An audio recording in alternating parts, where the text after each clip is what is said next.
So hello everyone, welcome to civil सोशन।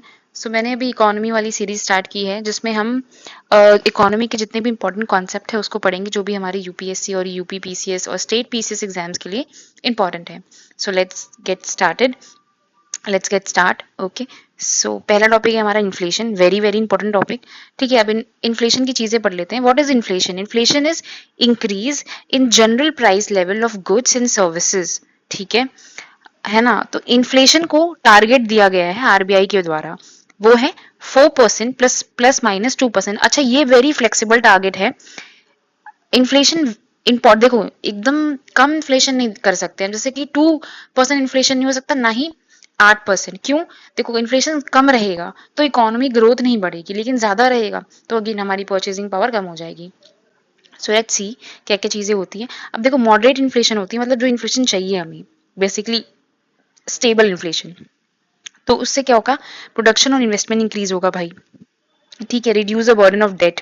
Economic growth, सबसे important point कि आपका जो है इकोनॉमिक ग्रोथ बढ़ेगा। सेकेंड है इसके नेगेटिव इफेक्ट्स कैसे हो सकते हैं। अब हाई इन्फ्लेशन है मान लो, ठीक है, तो आपकी परचेजिंग पावर बहुत डिक्रीज। मान लो मैं आलू जो है 10 रुपए में खरीदती थी, अब आलू की कीमत जो हो गई है 20 रुपए की हो गई है, तो मेरी परचेजिंग पावर बढ़ गई है। समझ रहे हो? वो है problem. Income inequality rises. Of course गरीब और गरीब होते जा रहे हैं और अमीर होते जा रहे हैं। बैलेंस ऑफ पेमेंट प्रॉब्लम जो है वो बढ़ती जाएगी। वेज स्पाइरल, अगर वेज देखो, वेज बढ़ती है, ठीक है, तो हमारी जो इनकम है, वेज बढ़ी तो हम खर्चा करना हम ज्यादा कर देते हैं। ठीक है, कोई सामान हम मान लो 100 रुपए में खरीदते थे, अब हमारे पास 200 रुपए आ गया है, तो हम दो तीन सामान और खरीदेंगे। वो पैसे की वैल्यू जो है और ज्यादा डिक्लाइन होने लगती है। मतलब कोई सामान हमें 100 रुपए में मिलता था तो अब वो 200 रुपए में मिलेगा बेसिकली। तो आपको ये समझना है। अब देखो, टाइप्स ऑफ इन्फ्लेशन पढ़ते हैं। तो पहला होता है डिमांड पुल इन्फ्लेशन। ठीक है, डिमांड, किसी चीज की हमने डिमांड बढ़ा दी। अब हमारी इनकम इंक्रीज हुई है। अगेन इनकम मतलब हमारी वेज इनकम, सैलरी इंक्रीज हुई है। पहले मेरी इनकम थी 100 रुपए, अब मेरी इनकम है 200 रुपए। तो मान लो कि कोई चॉकलेट मुझे लेनी है, 100 रुपए की चॉकलेट है वो, तो मैं पहले एक ही चॉकलेट ले पाती थी। ठीक है, अब समझो इस बात को। अब मेरे पास 200 रुपए आ गए हैं, और इस मार्केट में ये जो चॉकलेट है इसकी कीमत अभी 100 रुपए है, लेकिन मेरे पास 200 रुपए है। और अब मेरे साथ बहुत सारे लोगों की इनकम इंक्रीज होगी, सबकी 200 400 इंक्रीज हो गई होगी। तो अब कोई 100, तो ये जो मार्केट वाला है ना, ये इतना होशियार है, ये बोलेगा भाई अब मैं अपना जो चॉकलेट की प्राइस है वो 100 रुपए नहीं रखूंगा, अब मैं अपने प्राइस जो है 200 रुपए रखूंगा। तो क्या हुआ, जो मुझे 100 रुपए में मिलती थी चॉकलेट, अब वो 200 रुपए में बढ़ी। भले मेरी इनकम बढ़ गई है, बट इसकी डिमांड भी बढ़ गई है साथ में। तो ये डिमांड पुल इन्फ्लेशन हो गई है। अगेन वही गवर्नमेंट स्पेंडिंग से भी हमारी इनकम बढ़ेगी। ठीक है, फिर आता है कॉस्ट पुल इन्फ्लेशन। किसी की कॉस्ट ऑफ प्रोडक्शन में, मान लो कोई सामान बन रहा है, जैसे कि जो बलून होता है, बलून बलून में जो गैस भरी जा रही है उस गैस की प्राइस बढ़ गई।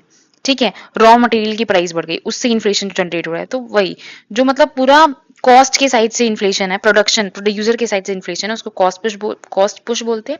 और डिमांड वाली जो हमारे कंज्यूमर साइड से होती है बेसिकली, है ना, वो।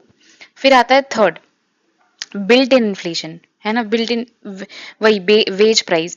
Workers demands higher wages. ठीक है, प्रोडक्शन के लिए। फिर वो प्रोडक्शन कॉस्ट जो है वो इंक्रीज होने लगती है। फिर प्रोडक्शन कॉस्ट इंक्रीज होने लगती है तो क्या होता है, प्राइस राइज होने लगेगा। फिर वो पूरा साइकिल, फिर वो प्राइस राइज होगा तो वेजेस और चाहिए होंगे कि भाई हमें और खर्चा करना रहेगा। तो वो पूरा एक साइक्लिक फिनोमेना चलता रहता है। ठीक है, फिर आता है imported inflation. Inflation cause by increase in price due to imports of good.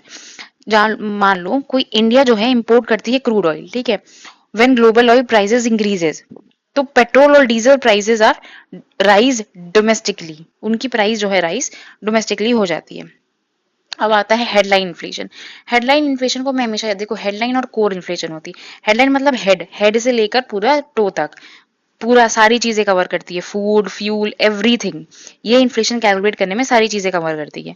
ठीक है, बट कोर इन्फ्लेशन जो होती है वो जो मतलब जैसे जो फ्लक्चुएटिंग होते हैं, जैसे फूड जो है बहुत फ्लक्चुएटिंग है, फ्यूल प्राइसेस, उसके प्राइसेस बहुत फ्लक्चुएट करते हैं, तो उसका जो इन्फ्लेशन है वो उसको कोर बोलते हैं, है ना। तो हेडलाइन में से अगर आप फूड और फ्यूल को माइनस कर दोगे तो क्या आएगा आपका कोर इन्फ्लेशन। फिर आता है creeping inflation, very low inflation around 1 to 3% over a long period of time.